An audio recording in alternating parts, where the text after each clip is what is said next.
a gente precisa fazer a diferença entre essência e forma.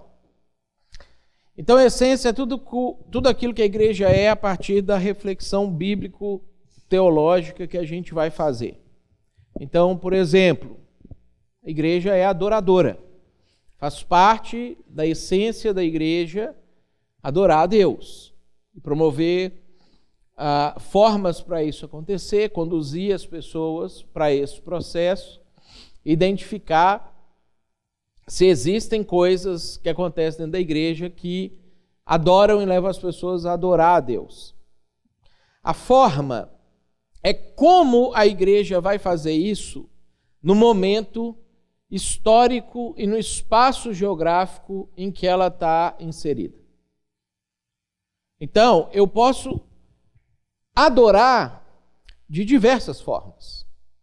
Eu posso, o exemplo que o Pezzini colocou aqui, ter um culto em que o momento da adoração ele vai ser longo, com as pessoas em pé, e aí eu tenho que ter um público mais jovem para isso, ou que ele vai ser mais curto, com as pessoas sentadas, e aí eu tenho um público mais velho para isso. O estilo de música que eu vou utilizar, que comunica melhor com aquele perfil de pessoas. Estava fazendo um trabalho de uma consultoria para uma igreja lá no Rio de Janeiro, no ano passado, que é no pé do Morro da Providência. Morro da Providência é a primeira favela da história do Brasil. Quando os canudos foram quase que dizimados lá na Bahia, na época da guerra contra o Antônio Conselheiro, aqueles que sobreviveram à guerra e foram presos pelo Exército Brasileiro foram levados para o Rio de Janeiro e depois de processados e soltos, eles foram abandonados no Rio de Janeiro. Eles não davam conta de voltar para a Bahia, então eles subiram o Morro da Providência, que na época era longe do centro da cidade do Rio de Janeiro, e começaram a construir as suas habitações naquele local, naquele formato de uma coisa amontoada em cima da outra, que deu a origem à favela como a gente tem no Rio de Janeiro. Então, o tempo foi passando, ao longo dos anos, a cidade do Rio de Janeiro incorporou o Morro da Providência, virou parte do próprio município, um bairro dentro do município, foi tomado pelo tráfico e hoje faz parte de uma dessas comunidades que o poder que manda ali dentro é o tráfico. Então, estou fazendo a consultoria para a igreja lá, a gente sai para almoçar, e aí um cara que é do Uber do tráfico, porque o Uber normal não transita dentro da comunidade, então eles têm um aplicativo próprio lá dentro da favela, que você chama por aquele aplicativo e aciona a pessoa, então ele vai levar a gente para almoçar. Enquanto ele vai levando, uma hora você passa assim, tem umas pessoas com um fuzil na mão, e aí quando você anda mais um pouco, daqui a pouco tem uma viatura da polícia, eu perguntei para ele, falei assim, mas está tão perto assim um do outro, se a gente viu eles aqui, com certeza um sabe onde que o outro está.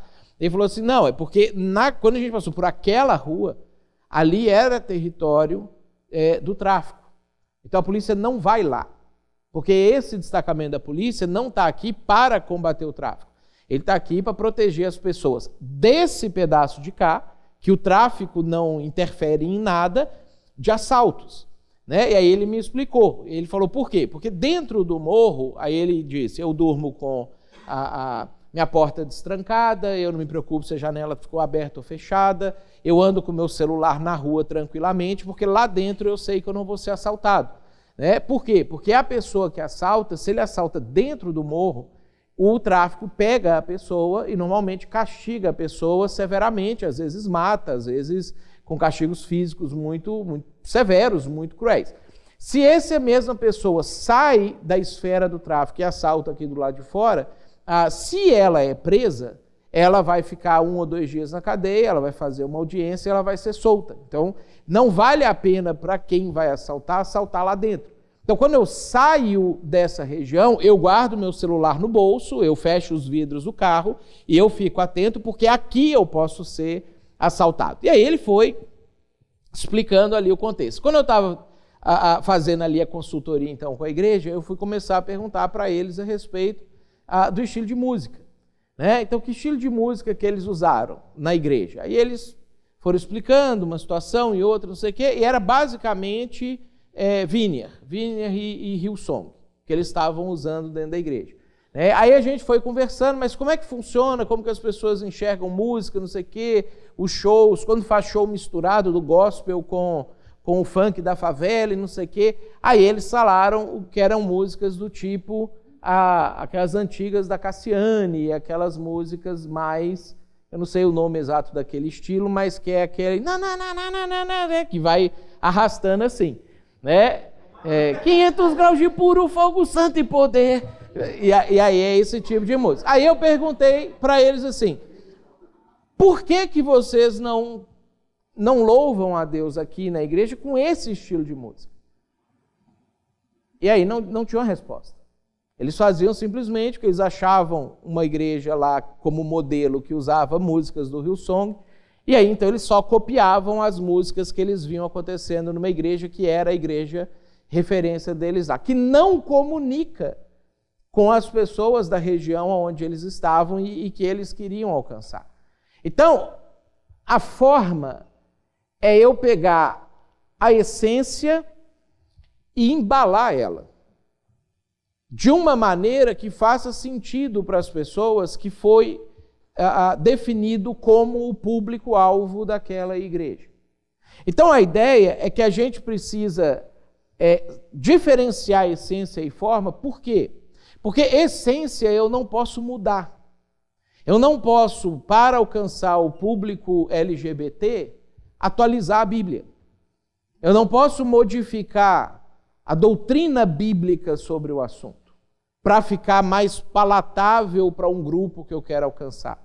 Criar um recorte daquilo que eu vou pregar e daquilo que eu não vou pregar, dos assuntos que eu vou tocar e que eu não vou tocar. Eu não posso definir as doutrinas da igreja a partir do público-alvo que eu quero alcançar. Porque isso é essência. Eu preciso ser bíblico na minha essência. Mas eu não posso confundir a forma com a essência, de maneira que eu não mude determinadas coisas dentro da igreja, porque eu acho que as coisas são sagradas, ou que a liturgia de culto é sagrada, né? Ou que o princípio regulador de culto é sagrado e eu não posso alterar nenhum daqueles elementos que estão presentes ali. Por quê? Porque o jeito de fazer é forma, é móvel.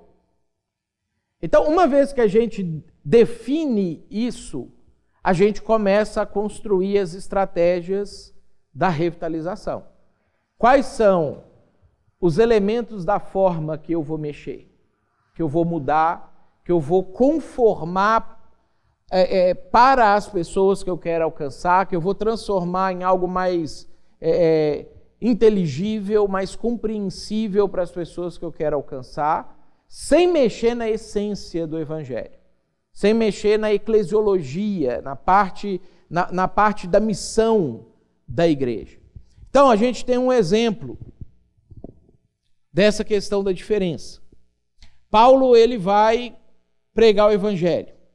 Então, Paulo não é o primeiro a pregar o Evangelho. A gente tem os apóstolos pregando o Evangelho antes de Paulo. A gente tem o livro de Atos contando para nós como é que eles faziam. Mas quando a gente vê Paulo fazendo isso, a gente percebe que ele definiu o público-alvo que ele quer alcançar, e uma vez que ele definiu o público-alvo, ele define uma forma de fazer isso que ele não mexe mais na forma. Então, abre para mim esses textos aí. Escolhe qualquer texto desses e abre para mim e deixa aberto, e eu vou pedir para vocês lerem os textos de forma aleatória. Alguém abre o 13:5, alguém o 13:14, alguém o 14:1, alguém o 16:13. Abre para mim, escolhe um e abre para mim, por favor. Quem era o público-alvo de Paulo?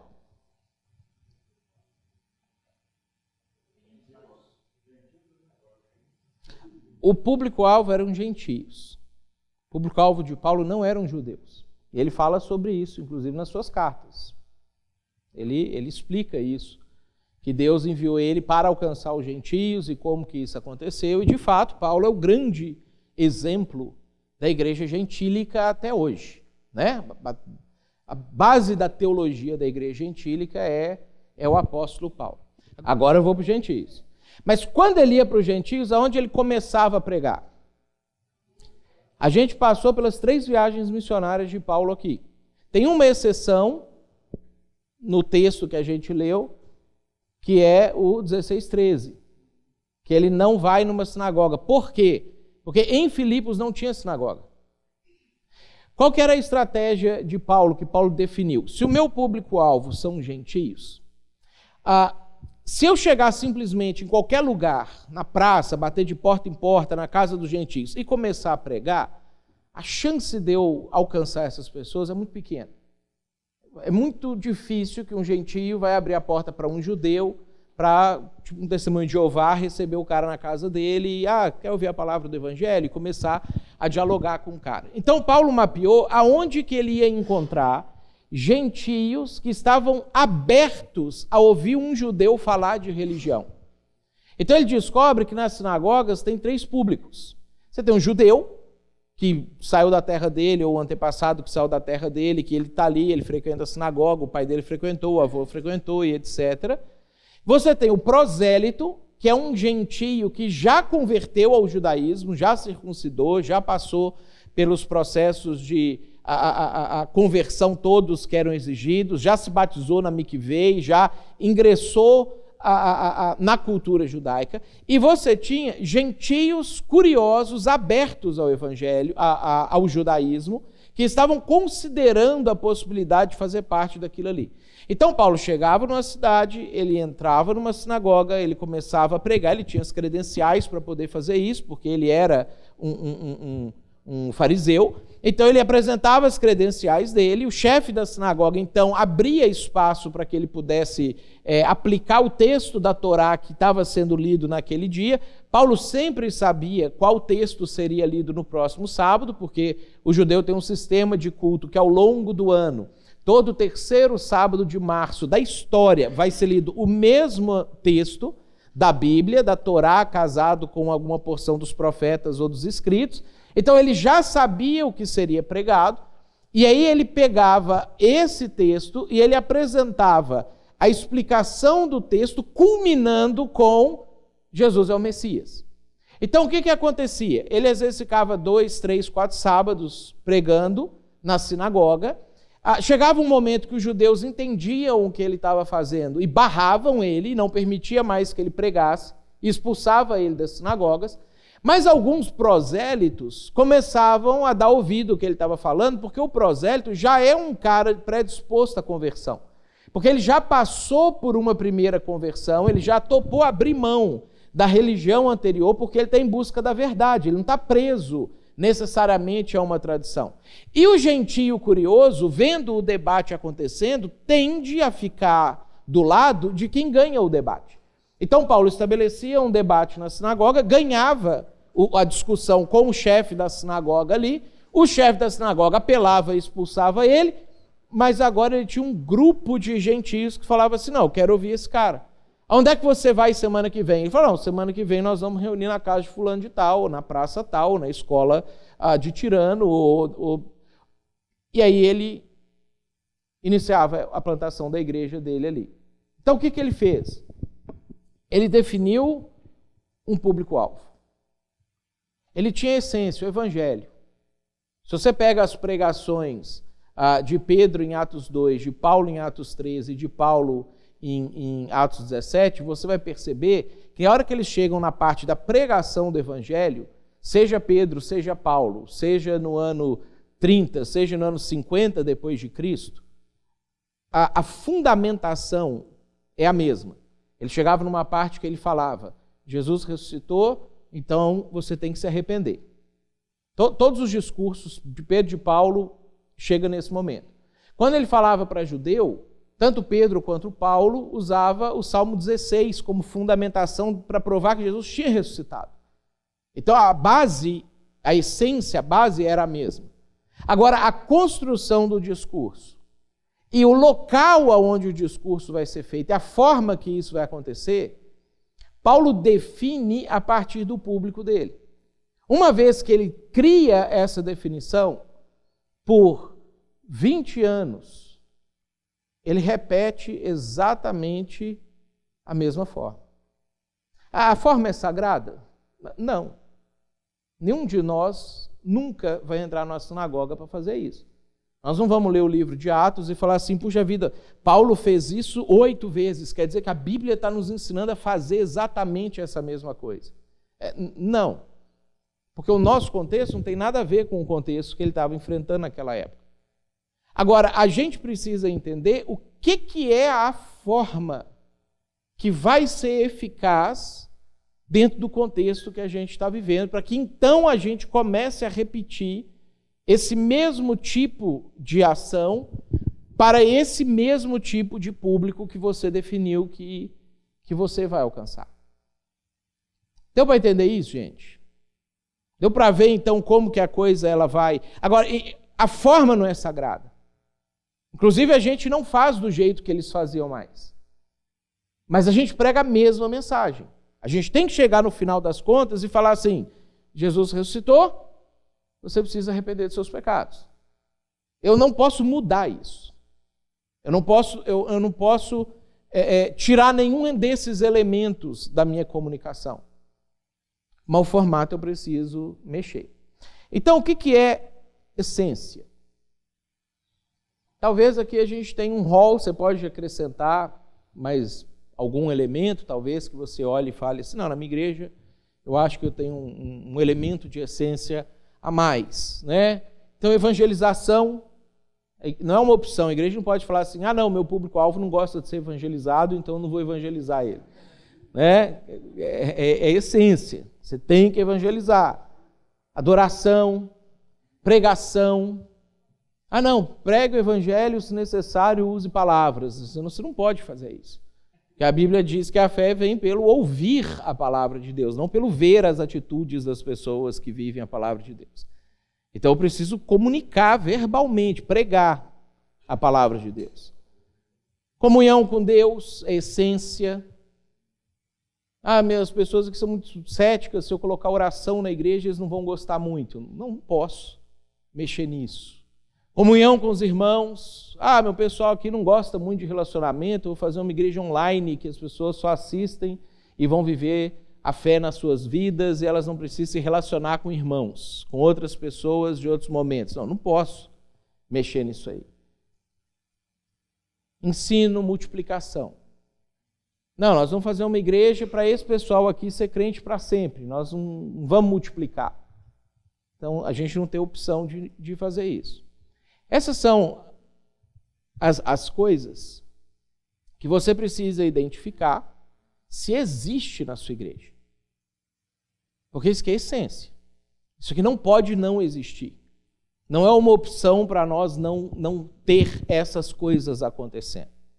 Agora, a forma é como nós vamos fazer isso de maneira que seja eficaz. De maneira que faça sentido para que as pessoas conheçam o Evangelho e entendam a mensagem e se convertam e sejam salvas. Então, aqui na frente, a ideia é que você escreva o que é a forma que você faz isso hoje. Responda a pergunta: pessoas têm sido alcançadas por isso? Pessoas poderiam ser melhor alcançadas por algum outro jeito? E se a resposta é não para a primeira e sim para a segunda pergunta, aí você tem os elementos que você vai começar a trabalhar a revitalização na sua igreja. Porque em revitalização, você não vai revitalizar a igreja toda de uma vez. Você não dá conta de fazer isso. Você não pode atirar para tudo quanto é lado de uma vez só. Então, o planejamento estratégico, a ideia é que você comece a construir um plano. Se você identifica assim, puxa vida, eu tenho 5 elementos aqui desses 7 que eu preciso revitalizar. Então, que você coloque em ordem de prioridade e você comece a traçar, então, os passos para revitalizar cada um desses processos. Então, evangelização. Qual que é o jeito que você faz evangelização na sua igreja? Evangelização acontece a partir de eventos, acontece a partir de relacionamentos, acontece dentro do culto de domingo, acontece nos grupos que se reúnem durante a semana, acontece num culto de evangelização na quinta-feira à noite, acontece de bater de porta em porta, de casa em casa, acontece de fazer uma campanha no semáforo da cidade. Qual é a forma de evangelização na sua igreja?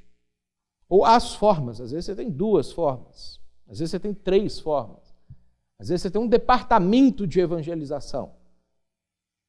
Então, quantas pessoas foram alcançadas pelo departamento de evangelização no último ano? Pessoas foram alcançadas. Beleza. Puxa vida, teve um evento, teve um culto de evangelização, teve um evangelismo na praça, mas ninguém foi alcançado. Opa, então talvez tenha que revitalizar isso. Tem que mexer nisso. A melhor forma é um departamento, a melhor forma é um ministério, a melhor forma é um tipo de ação, a melhor forma é ensinar as pessoas a fazerem isso a partir de relacionamentos. A gente viu aqui na pesquisa que o Pezini apresentou para nós ontem, né? Estatisticamente, 80% das pessoas vêm a partir de amigos e família. Então, como que você pode investir para que a evangelização da sua igreja seja eficaz a partir dos familiares e amigos das pessoas que já frequentam a igreja? O que precisa para isso acontecer? Você tem que treinar as pessoas, você tem que criar um evento para essas pessoas convidarem seus amigos e familiares. Você vai montar uma equipe que vai se juntar com as pessoas que já são membros da igreja e vão começar a visitar os amigos e familiares das pessoas. Você vai mapear na sua igreja quem são os evangelistas da igreja. Então, por exemplo, lá na nossa igreja, o Nilson é um evangelista. Então, eu tenho um amigo que eu quero evangelizar ele, mas eu não sei bem como fazer. Então eu posso daqui a pouco marcar um churrasco na minha casa, convidar o Nilson e o meu amigo, gerar um relacionamento entre eles, fazer com que eles se conversem, criar um ambiente descontraído para o cara baixar a guarda, para ele parar de ficar fechado e começar a gostar do Nilson. Mas eu já combinei com o Nilson antes, vou chamar fulano de tal, ele está vivendo isso e isso aqui na vida dele, ele tem essa e essa percepção religiosa, e eu gostaria que em algum momento da noite você abordasse a questão do evangelho com o meu amigo. Talvez é uma coisa que você pode fazer. Mapeia os 5, 10 evangelistas, talvez, que você tem na igreja, e cria churrascos evangelísticos, onde cada pessoa vai convidar o evangelista e um amigo e vai fazer uma janta propositiva, para começar um relacionamento e aqueles evangelistas começarem a ser amigos dos seus amigos ou amigos dos seus familiares e a coisa avançar. Tem várias formas que você pode fazer para você desenvolver a evangelização dentro da sua igreja. Então a pergunta é, qual é a forma que você tem? Essa forma tem alcançado pessoas no último ano? Se a resposta é não, o que você pode fazer para modificar isso? Para poder revitalizar a forma de cumprir a essência da evangelização na sua igreja. E agora a mesma coisa, adoração. Quem é o seu público-alvo? Está tocando Wiener para o pessoal que gosta de Cassiane? Então você precisa tocar Cassiane. Precisa entender o que é que as pessoas sentem familiaridade e vai mexer naquilo ali para fazer sentido para as pessoas. Pregação. Qual que é a forma da sua pregação e qual que é a forma que as pessoas que você quer alcançar compreendem melhor. Então você pode sentar com uma amostra do seu público-alvo e você pode perguntar para eles assim, quem são os influencers da internet que você assiste? Aí ele vai te falar, eu assisto fulano, ciclano, beltrano. Quais são os canais do YouTube que você segue quando você quer algum tipo de informação para a sua vida? Qual que é o tipo de informação que habitualmente você busca quando você vai para a internet ou para o Instagram para você consultar as suas informações? Aí ele vai te falar lá, daqui a pouco você vai ver assim, puxa vida, eu conversei com 10 pessoas E 8 pessoas citaram essas 2 pessoas em comum. Todos esses 8 aqui, eles tinham 10 preferências, mas esses 2 sempre aparecem na lista de todo mundo. Senta, começa a assistir essa pessoa se comunicando. Começa a entender como é que ele aborda, como é que ele inicia a comunicação dele, como que ele, ao longo do tempo, ele vai envolvendo as pessoas naquilo que ele está comunicando, em que momento ele apresenta a ideia principal dele, que linguagem ele usa para apresentar a ideia principal dele. Ele é um cara tipo um cara mais erudito, ele é um cara mais popular, ele é um cara que usa linguagem mais vulgar, como ele faz isso? Aí você vai começar a mapear esse tipo de coisa e pensar, como que eu posso mexer na forma da minha pregação para ficar mais compreensível aquilo que eu falo para essas pessoas que chegam aqui, para elas chegarem e entenderem aquilo que eu estou falando. Comunhão com Deus. Qual que é o perfil das pessoas que você quer alcançar? Então, às vezes, você vai alcançar pessoas que têm um perfil mais rural, mais campesino, eles todos acordam às 5 horas da manhã, fazem o seu trabalho até às 5 horas da tarde, e eles sempre chegam em casa no mesmo horário, e eles sempre têm o mesmo tipo de rotina. Opa, vou desenvolver ações de vida devocional com eles que tem a ver com essa rotina de vida. Ah, não, o meu pessoal trabalha 12/36, tem dia que eles estão trabalhando virando plantão, tem dia que eles estão dormindo durante o dia, tem dia que eles estão acordados durante o dia de folga porque está dentro da escala, tem dia... Eu não posso, então, criar uma rotina igual todos os dias para essa pessoa ter a vida devocional dela. Eu preciso entender o ritmo de vida dela e apresentar uma proposta que faz sentido para ela. Ah, são pessoas intelectuais que gostam de sentar e ler, e analisar e entender. Ah, então talvez leituras bíblicas mais longas vão fazer sentido para ela. Ideia lá das disciplinas do Richard Foster. A ideia é o quê? Pega uma disciplina espiritual que tem a ver com você, para não ser um suplício para você viver uma disciplina espiritual. Então você vai mapear as pessoas da sua igreja e vai fazer isso. A gente desenvolveu lá na igreja um sistema de uma mini Lexio Divina a partir de um dia que eu estava almoçando com uma pessoa lá da igreja, e aí ele falou para mim assim, eu estou com dificuldade em fazer o devocional, porque eu não consigo sentar, abrir o texto bíblico, o que eu vou extrair dali, como é que eu vou fazer e etc. Vagabundo. Tá aqui perto da gente o cara, E aí eu estava almoçando com ele e eu estou ouvindo ele me contando a dificuldade que ele tinha de fazer o devocional. Aí o que eu percebi? Que essa não era uma dificuldade dele. Essa é uma dificuldade geral das pessoas da minha igreja. E eu estava querendo que eles fizessem devocional do jeito que eu fazia devocional, a minha devocional. Aí o que nós fizemos? Perguntei para ele, e se a gente criasse uma coisa que chegasse, um versículo bíblico para você, ou um pequeno trecho para você, uma explicação, uma sugestão de oração, para você fazer a leitura, fazer aquela meditação e iniciar a sua oração a partir dali. Ótimo, aí eu faria. Tem, acho que uns 5 anos que a gente tem esse sistema lá na igreja. E isso já é um primeiro ponto de contato com os visitantes que vão pela igreja pela primeira vez hoje, para a gente, inclusive, conseguir pegar o WhatsApp deles e dar uma justificativa de por que a igreja vai começar a mandar mensagens para ele, porque praticamente todo mundo quer receber algo assim quando vai na igreja, está em busca de espiritualidade. Mesmo que não creia em Deus do jeito certo, está buscando alguma coisa. Eu falo, cara, todos os dias a gente vai mandar uma mensagem para você, fazer uma leitura e uma oração. 95%, talvez mais do que 95% das pessoas, praticamente todas as pessoas aderem a isso quando alguém da integração chega para eles e propõe essa ideia. Fala, não, toma meu número de telefone aqui. Salva o número da igreja e começa a receber. Ou seja, essa é a maneira de desenvolver comunhão com Deus, com as pessoas que são o público-alvo da nossa igreja, que a gente identifica dentro das suas necessidades. Então eu vou adequar, porque não existe uma forma de se ter comunhão com Deus. Eu tenho que ter comunhão com Deus. Então, a mesma coisa. Qual que é a maneira de ter comunhão com os irmãos?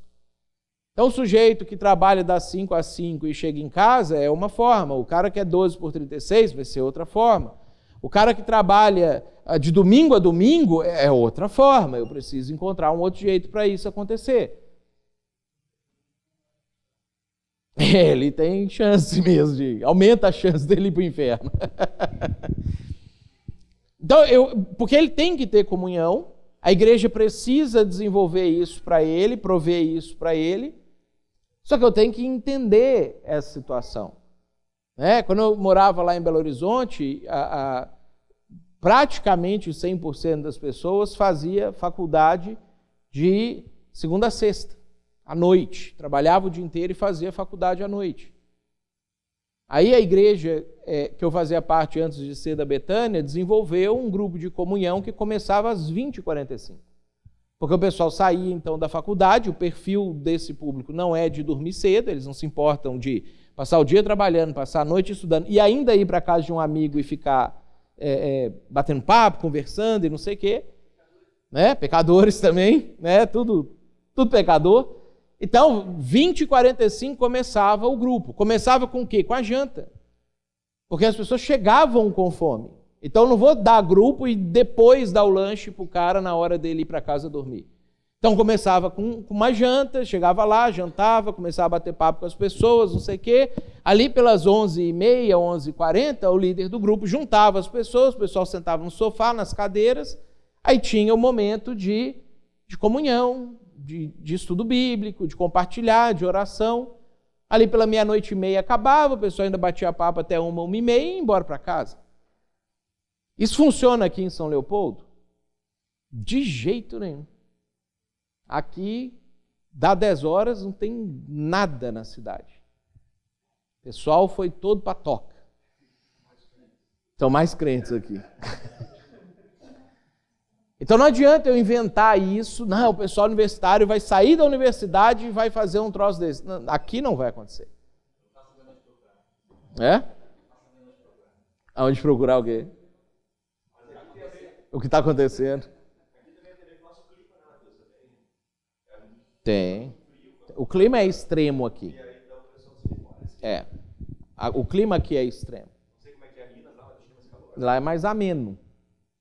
Fica meio que neutro, assim. Boa parte do tempo, neutro para quente. Então, aí eu tenho que levar em consideração esse tipo de situação. Então, como que o ensino vai acontecer? Então, o Pezzini deu um exemplo, de como que ele fez lá foi a Apucarana que você fez a mudança. Quer explicar como é que você fez lá? Na igreja presbiteriana você tem a escola dominical, que é tradicional. Só que é uma escola que nunca forma ninguém e ninguém vai. Só que você não pode tirar. É um bezerro de ouro. E aí o que eu fiz? Aí eu percebi que muitos que estavam lecionando não tinham dom de ensino. Ia lá ler uma revistinha lá na frente. Então eu comecei a fazer uma pesquisa e descobri quem eram as pessoas com dom de ensino na igreja.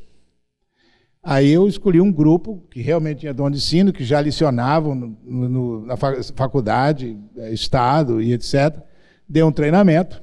Como eu não podia tirar a escola dominical, então eu comecei a fazer perguntas.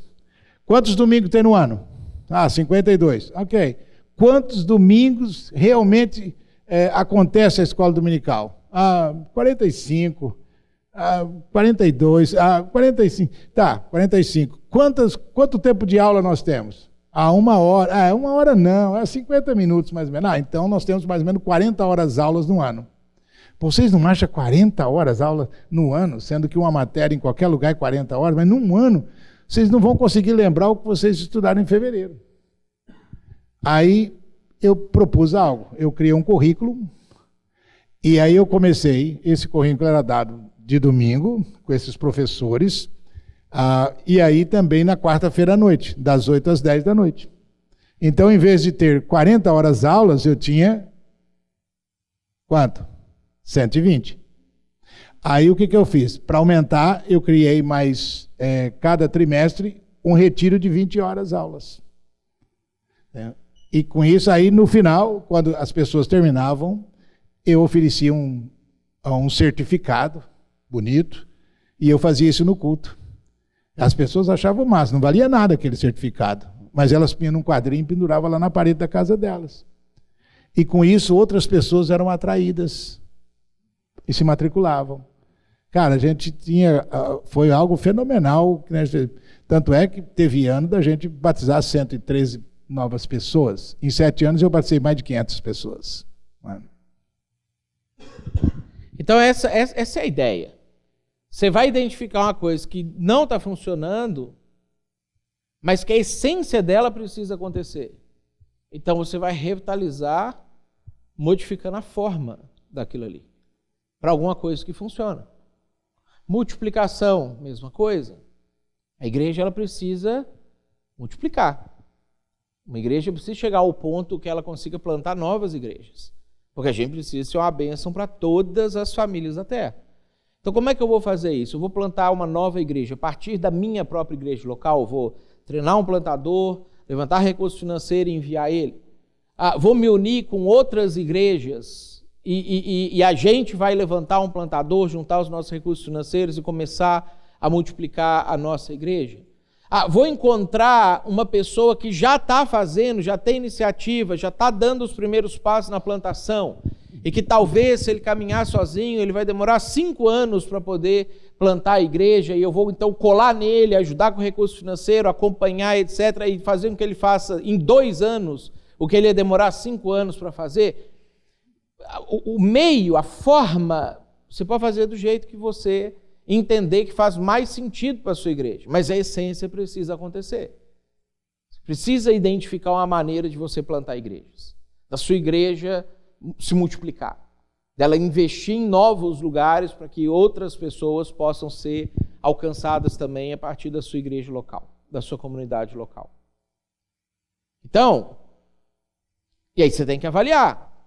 O dinheiro que eu estou mandando lá para o missionário que está no Japão, que tem 13 anos, que ainda não foi para o Japão, está alcançando alguém? É fato verídico. A família dele está. Né? O cara está 13 anos se preparando para ir.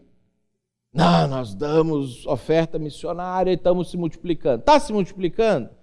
Quantas pessoas estão sendo alcançadas?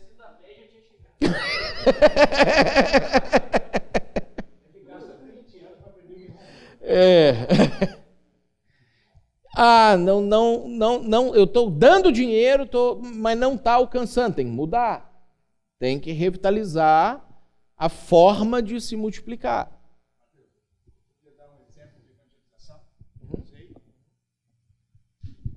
Como o meu público, era mais universitários, profissionais liberais, empresários, né? É um público que você não faz, é difícil você dizer assim, agora você vai sair evangelizando. Você tem que trabalhar com esse negócio. O cara é médico, e etc. Você tem todo um status para ser trabalhado. Então, o que eu fazia? 2 vezes por ano, nós tínhamos 24 horas de oração ininterruptas. Então, era semana de oração ininterrupta, 24 horas. Aí, como eu sei que presbiteriano mente, então ele fala que ora e não ora, então o que eu fazia? Passava uma lista de horários que ele tinha que botar o nome dele e ele tinha que ir para a igreja orar. É lógico que eu tinha cuidado, não ia 2 mulheres, não ia um homem e uma mulher se não fosse casado, aquela coisa que vocês sabem. Mas assim, quem orava da meia-noite a 1, tinha que esperar quem chegasse da 1 até as 2 da manhã. É lógico que os piores horários ficavam para mim e minha esposa, sem problema, né? E aí o que eu fazia? Antes da semana de oração, você vai sair na sua vizinhança, nos seus colegas de trabalho, e você vai perguntar, você vai dizer, nós vamos ter uma semana de oração na igreja, e você tem alguma coisa que você gostaria que nós orássemos por você? E você toma nota. Se o cara está doente, se o cara está desempregado, se o cara está precisando disso, toma nota, etc. E você traz, e nós vamos orar por essa gente toda. E a gente orava. Aí depois que terminava a semana de oração, agora você volta lá e pergunta o que aconteceu na vida dele. Porque se você ora, você tem que crer que Deus vai operar, que Deus vai fazer o trabalho dele. E aí, se algo aconteceu, então você vai dizer assim, interessante, você não gostaria de estudar a Bíblia comigo? Você tem Bíblia em casa? Tenho. O cara é católico, tem a Bíblia lá, não tem problema, a gente vai usar a sua Bíblia, né? E aí eu escrevi 14 lições baseadas no livro de João, para pessoas novas convertidas. Aliás, a Igreja Presbiteriana até publicou, até hoje tem, se você quiser comprar, estão lá as 14 lições que eu escrevi em 1900 dinossauro. Então, aí o cara sentava com essas pessoas e começava a trabalhar com elas no discipulado. Então, e deu fruto pra caramba, entendeu? Então, assim, a gente precisa ser criativo, né? E buscar meios pelo qual você pode usar o seu povo dentro da forma. A forma pode ser diversas, né? Deu para entender isso aqui, gente? Deu para pegar, então, a ideia do que é isso que você vai fazer para poder revitalizar? Como que você faz para isso não ser um desejo do seu coração? Não ser uma ideia boa, mas não concretizar? Como é que você faz para daqui a 1 ano você já estar experimentando mudanças reais, práticas, dentro daquilo que você hoje identificou, que precisa ser mexido, que não está legal, que a forma de fazer não está atendendo à essência? Então, um jeito muito simples de você fazer isso, eu vou explicar aqui. Todo mundo enxerga o quadro aqui? Acho que sim, né? Então, eu vou explicar uma forma simples para você desenvolver um planejamento estratégico. Quer botar para lá? Então vamos botar para lá. Eu fico meio que essas coisas aquelas que você começa a mexer, ela quebra, porque o cara anterior quebrou, mas conseguiu colocar do jeito que estava, né? E aí assim, o próximo que mexer quebra o negócio todo. Beleza. Vai.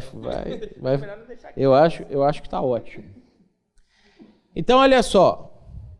O que é a ideia? Primeira coisa que você vai fazer, tá? Você vai colocar aqui o que é o objetivo no macro. Então, vamos supor que você identificou agora aqui que você precisa mudar a forma de evangelização, tá? Então, você vai escrever aqui, mudar a forma de evangelização, tá? No micro, você vai começar agora a escrever o que você vai fazer de uma forma um pouquinho mais detalhada, e você vai colocar data e responsável. Então, você vai colocar assim, transformar o Ministério de Evangelização no evento, vamos dar um nome para isso aqui, no evento amigo do churrasco,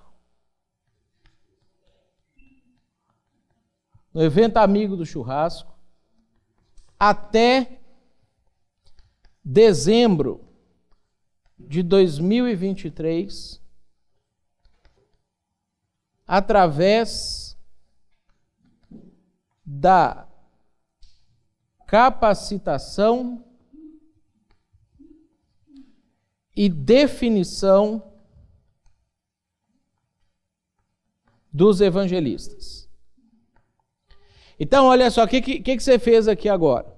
Você escreveu o que você vai fazer, como você vai fazer, e você colocou uma data para isso. Então, o próximo passo agora é você pegar isso aqui e dividir em passos. Então, se eu preciso fazer definição dos evangelistas, eu tenho que ter um passo para isso. Definir evangelistas da igreja. E se o meu objetivo é que isso aconteça até dezembro de 2023, eu preciso criar, então, datas que me permitam fazer isso até 2023. Então, eu vou colocar aqui que isso aqui eu vou fazer até o dia 15 de setembro. E o responsável vai ser o pastor. O cara que conhece todo mundo, sabe quem são as pessoas da igreja, veio aqui no evento da Exceller viu como é que a coisa toda funciona, não sei o quê, agora ele dá conta de chegar, pegar o rol de membros da igreja e definir essas pessoas. Aí, você precisa, para você fazer isso acontecer, você tem que recrutar esse pessoal. Então, você vai colocar, ponto 2, recrutar os evangelistas. Então, você vai colocar até 30/9. Se você identificou, sei lá, que são 5 pessoas, você vai ligar para 5 pessoas no dia 15/9 e nos próximos 15 dias você vai encontrar com essas 5 pessoas. A que dia que você pode? Eu posso na terça, eu posso no domingo, eu posso não sei o quê. Você vai marcar com eles lá. O que você precisa fazer aqui também? Você tem que apresentar o projeto para eles. O que é a ideia? Então, no 3, escrever o projeto bonito, porque tem que ser um troço inspirador. Então, você vai colocar um papel legal ali, um portfólio, uma mídia digital, alguma coisa, não sei o quê, que mostra para ele tudo o que vai acontecer no projeto. Isso aqui, se você vai recrutar até 30/9, isso aqui você também tem que fazer, então, até 15/9. Porque isso é pré-requisito disso aqui. Então, você está definindo os passos, mas você identifica os pré-requisitos, organiza as datas que não se batam, que elas coincidam. E isso é uma coisa que você consegue fazer isso e isso ao mesmo tempo. Porque não vai conflitar na sua agenda, em 15 dias, você definir essas duas coisas. Mas aí, daqui a pouco, você descobre assim, puxa vida, eu sei escrever o projeto, mas eu não sei fazer ele ficar bonito. Você pode criar um subpasso. Então, você vai colocar aqui o 3.1. Enviar projeto para o membro da igreja que faz design. O que você vai fazer? Isso tem que ser até 15/9. Se você descobre que você tem que criar um subpasso para fazer isso aqui acontecer, o seu passo de cima diminuiu o prazo. Então você vai perguntar para o cara, quantos dias você precisa para montar um negócio para mim? Eu preciso de 2 dias. Pronto, então agora aqui você tem que alterar a data. Vai passar a ser 13/9 o seu prazo para isso aqui. Porque você precisa dar 2 dias para o cara fazer isso, mas isso tem que estar pronto no dia 15/9. Então, você tem que ter outro passo aqui também. Por quê? Porque depois de recrutar, você tem que capacitar. Às vezes o cara é evangelista, mas ele não tem clareza sobre o que é o evangelho. Ou ele tem clareza sobre o que é o evangelho, mas ele não consegue explicar na ordem certa. Ou ele consegue explicar na ordem certa, mas ele não sabe como ele pode fechar depois que ele explica. Eu vou convidar o cara para quê? Para frequentar um culto, para batizar, para não sei o quê. Às vezes ele acha que só o pastor pode fazer isso. Então ele faz o processo e chamava você, agora você vai ensinar ele a fazer. Porque você identificou uma necessidade, você vai criar uma coisa para suprir aquilo. Então, uma vez que você identificou isso aqui, então, ponto 4, é treinar. Lembra que o papel do pastor, que a gente viu com o Bezini hoje, um deles é ensinar, é capacitar. Você tem que capacitar as pessoas a fazer. Não é você ir evangelizar os amigos. É você treinar as pessoas para evangelizar os amigos. Então, você tem que treinar os evangelistas. Então, isso aqui, se até dezembro, de repente eu posso fazer isso até o dia 30 de outubro. 30/10 vai ser o evento de treinamento. Para treinar, o que eu preciso? Eu preciso de material. Então eu preciso de criar um subponto aqui. Preparar material. Eu preciso imprimir o material. Vou colocar aqui. Mas isso é muito óbvio. Ótimo. Você precisa colocar um negócio óbvio, porque a maioria das coisas que não sai do papel é porque você trava em coisas pequenas, que de repente você pensa assim, e agora o que eu faço? Eu não pensei nisso antes. É muito difícil, vou preparar a pregação de domingo. Aí você abandona o projeto. Porque preparar a pregação de domingo você já está acostumado a fazer. Você já faz isso habitualmente. Então você vai colocar aqui todas as coisas. Eu tenho que imprimir o material. Mas eu vou imprimir o quê? Eu tenho que mandar de novo para o cara do designer. Então peraí, então eu tenho que criar um passo que está aqui, já não é mais o 4.2, esse aqui vai virar 4.3, o 4.2 vai ser enviar para o designer de novo. Aí você sabe que o designer precisa de 2 dias, o pessoal da gráfica precisa de 3 dias para te entregar, e isso tem que estar pronto no dia 30. Então você sabe que você tem até o dia 25 para preparar, o designer tem até o dia 27 para entregar, e a gráfica tem que te entregar isso até o dia 29, para você poder ter o negócio lá no dia 30. Aí o que você sabe? No dia 30 tem o treinamento. Esse pessoal já foi convidado no momento que você recrutou, no dia 30/9, você já marcou com eles o treinamento no dia 30/10. Agora eles estão fazendo nada, mas você está fazendo aqui. Isso é colocando o nome do responsável. Ó. Imprimir o material é a gráfica tal. Isso aqui é o membro da igreja João. Isso aqui é você, ó, pastor, que vai fazer isso. Isso vai pôr nos nomes das pessoas nessa situação. Aí, beleza, agora eu treinei os evangelistas. Bom, eu preciso apresentar agora esse projeto para a igreja. Então você pode colocar, próximo passo, apresentar projeto para a igreja. Aí você pode definir que você vai apresentar esse projeto para a igreja no dia 10 de novembro. Então, finge que é um domingo, eu não sei que dia que é. 10 de novembro. Como que eu posso apresentar esse projeto para a igreja? Eu posso fazer um sermão. Então, 5.1. Preparar um sermão sobre a importância da evangelização. Eu posso colocar isso nas redes sociais para fazer uma campanha da necessidade de evangelização. Então, 5.2. Campanha nas redes sociais. Eu posso gravar um testemunho de alguém que foi alcançado pelo seu amigo para poder motivar a igreja. Vou gravar o testemunho.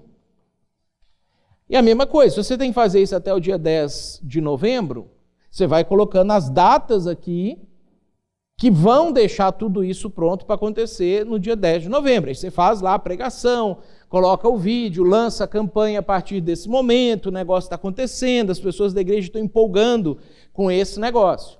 Aí você pode marcar uma outra data lá, ó, ponto 6, né? Definir os primeiros jantares. Então você vai bater um papo, quem quer participar desse negócio? Aí 15 pessoas levantaram a mão lá da sua igreja. Eu quero um jantar com meu familiar, com meu amigo, não sei o quê, participar desse negócio. Puxa, eu não consigo fazer 15. Então eu vou selecionar os 5 primeiros que a gente vai fazer isso. Consigo fazer os 15? Beleza, vamos começar a marcar as datas disso aqui. Então assim, ó, isso aqui é que faz a ideia sair do papel. É que faz você conseguir transformar um projeto, um ministério que às vezes não está funcionando, num ministério que pode passar a funcionar. Deu para entender, gente? Então, olha só, isso aqui você faz com qualquer coisa. E não é difícil. Aí você sentou com a equipe lá que faz parte do negócio e apresenta para a equipe. A equipe vai falar assim, pastor, mas você não pensou naquele negócio, pronto. Vamos criar um subpasso. Vamos acrescentar mais um elemento aqui, ajustar as datas, e a gente acrescenta esse outro elemento aqui. Aí você percebe que tem uma coisa que precisa acontecer até o dia 30/9. Aí você liga para a pessoa que tem que fazer aquilo no dia 20/9. E aí, como é que está o andamento disso? Nem comecei. Vou fazer amanhã. Beleza. Aí amanhã você liga para a pessoa, e aí, começou? Não. Pronto, você descobriu que a pessoa travou. Se a pessoa travou, pode ser que o passo que você criou não é fácil de executar. Talvez ele está muito abstrato, talvez a pessoa não sabe qual a maneira de iniciar, talvez o ponto que ela estava está distante do ponto que você quer que ela chegue. Então, você ainda tem 10 dias para sentar e reformular o passo que você criou. talvez trazer mais objetividade, talvez entender com a pessoa por que ela não está dando conta de fazer aquilo ali, por que ela está achando difícil fazer aquilo ali, e aí você pode criar mais 3 subpassos. Você pode ter o 3.1.1, 3.1.2 e começar a criar outros subpassos aqui. Porque cada passo, o próximo passo, precisa ser fácil. Para a pessoa que vai dar esse passo, ele vai executar esse passo. Deixa o Pezini por ordem de idade, aí vai a Biga ali. Só para dar mais um exemplo de como você pode errar. Chegou um momento na igreja que a igreja tinha crescido e eu não conseguia mais pastoreá-los. Então, eu tinha que criar grupos pequenos para que as pessoas fossem pastoreadas, certo? E aí eu, então, escolhi uma liderança e líderes e comecei a trabalhar com eles. Durante 6 meses, eu achei que eu estava treinando eles. E tal, fiz, estava todo animado, daí eu soltei eles para fazer o trabalho. E no certo dia eu fui visitar um dos grupos. Quando eu chego no grupo, a minha maior decepção. Quando eu chego no grupo, estamos lá batendo um papo, de repente o cara levanta lá com a Bíblia de 1,5 metro de tamanho, diz, irmãos, vamos começar o nosso culto. Aí, cara, cantou um hino, aí, rapaz, eu fui para casa, não consegui dormir, eu reuni o grupo. Eu disse, gente, eu quero entender uma coisa. Eu falei para vocês, grupos de serem mentoreados, cuidados, e o que eu percebi, desculpa-me que é minha franqueza, eu percebi que vocês estão fazendo o culto nos lares. Ué, pastor, mas era o que a gente sabia fazer, porque eles tinham uma mentalidade, eles já vinham com essa mentalidade do passado, de que culto nos lares. E eu achei que eu tinha treinado. Eu tive que acabar com tudo e reprogramar tudo de novo, para poder, gente, vocês têm que entender o que é um grupo pequeno e o porquê nós estamos fazendo o grupo pequeno, qual a razão do grupo pequeno existir, porque você tem grupos pequenos de várias naturezas. Você pode ter grupo pequeno para evangelização, para comunhão e etc. Então, isso precisa ser bem trabalhado. E aí isso pode acontecer de 2 formas. Você pode encontrar uma pessoa na sua própria igreja que tem esse perfil aqui, e você pode encontrar na mentoria esse tipo de ação também para você desenvolver o seu planejamento estratégico, se você não tem o perfil para fazer isso. E aí isso pode somar para você. Mas o que é importante? Tu aprender isso aqui, para a pessoa só te ajudar a fazer. Porque você precisa executar uma ação de revitalização, não tem como terceirizar a revitalização. Então, mesmo que a pessoa vá te ajudar na parte mais técnica, você precisa ter uma visão do que está acontecendo. Precisa saber por que aquela coisa está acontecendo daquele jeito. Para você até conseguir orientar a pessoa, porque nem o mentor está vivendo o dia a dia na sua igreja, nem a pessoa que você recrutou tem a visão geral da igreja que você tem. Então, o que você pode fazer agora? Você volta lá nesse elemento aqui,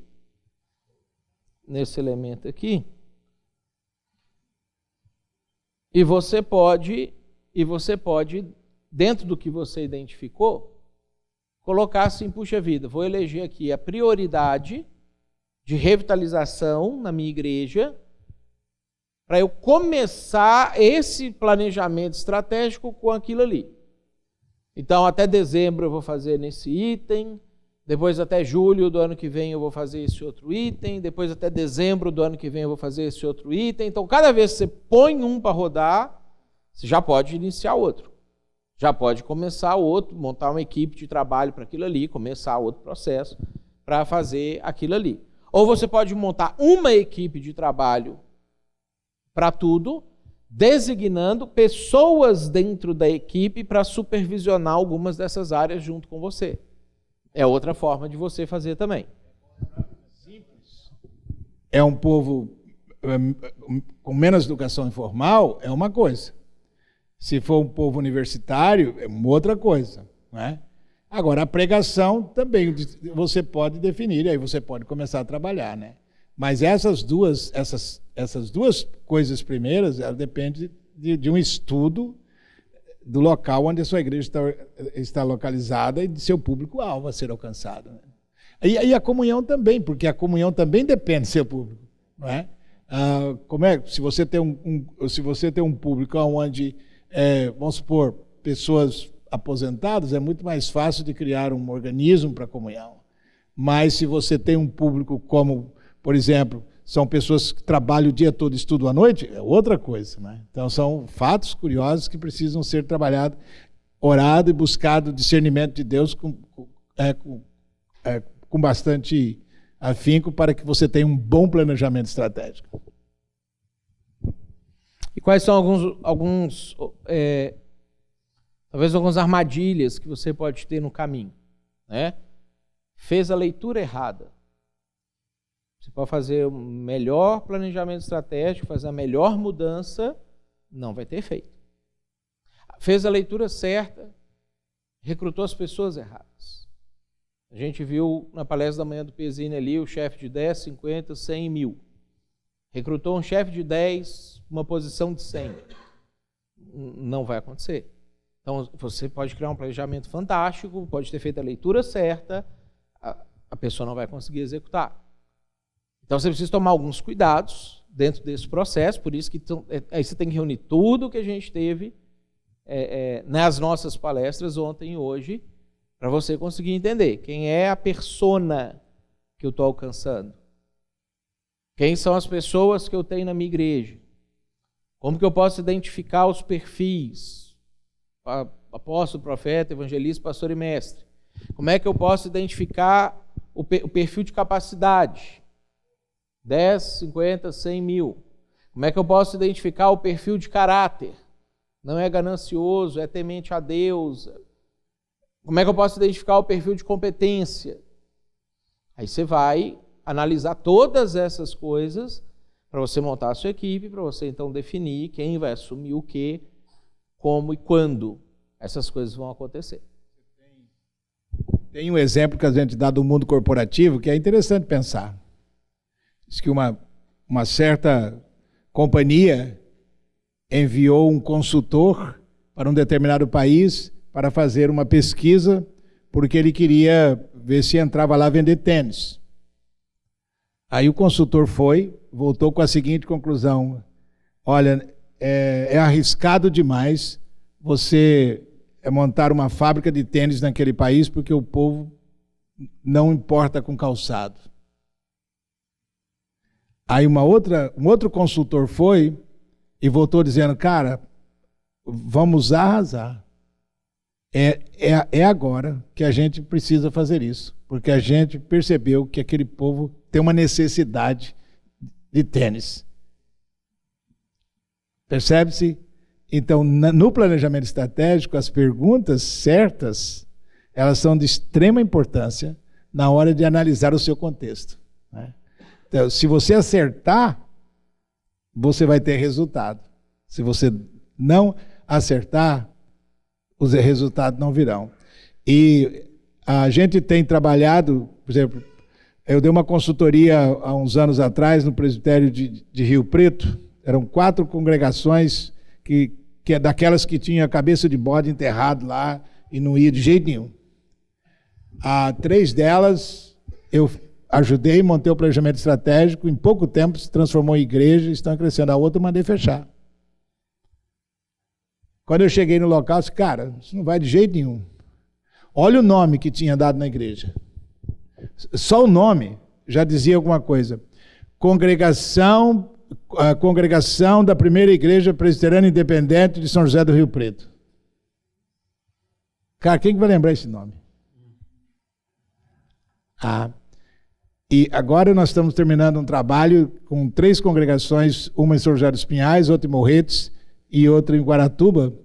Eu mandei ontem o relatório para o presbitério, ele me respondeu hoje perguntando: 2 nós vamos tocar, 2 da revitalização, nós vamos tocar o barco com a revitalização. Uma nós vamos chamar de replantação. A gente mandou fechar e a gente diz: o mais indicado aqui é você vender essa localidade, vender esse templo, vender o terreno, comprar num outro local e você fazer a replantação da igreja. Então você tem tudo isso, gente, sabe? Agora, isso dá trabalho, né? Dá trabalho. Se você quer que a sua igreja cresça, tem que suar a camisa, sabe? Levantar mais cedo, botar o joelho no chão e trabalhar. É muito fácil ser pastor de manutenção, mas pastor de verdade não é fácil, não. Sabe, o salário que você ganha é bem pago, porque você trabalhou para isso, né?